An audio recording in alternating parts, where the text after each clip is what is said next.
Ang gagawin natin ngayon ay tinola. Ito lang mga kailangan natin. Dinikdik na bawang, luya, daon ng sili, papaya kung wala kayong papaya. Pwede nyo rin gamitin sayote. Then karne ng manok, ganito lang slice. Then patis lang pantimpla natin. Okay, isa na natin. Ano natin gagawin? Ito lang natin yung bawang. Then saka natin ilagay yung luya. Lang natin. Saka natin ilagay yung karne ng manok.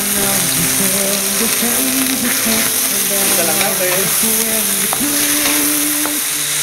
Then saka natin timpla ngayon ng patis. Isa lang ulit natin. Ayan, saka natin siya lagyan ngayon ng tubig. So gagawin lang natin dito, palambutin lang muna natin yung karne ng manok. Ayan, pag malambot na po yung karne ng manok, lagyan na natin yung papaya. Tsaka natin lagyan ng paminta. Okay, halo lang natin. Lutuin na lang natin yung papaya. Then, lagyan natin. Ayan, pag malambot na po yung papaya natin, ilagay na po natin yung daon ng sili. Halo lang natin. Lutuin lang natin yung daon, then pwede na natin serve.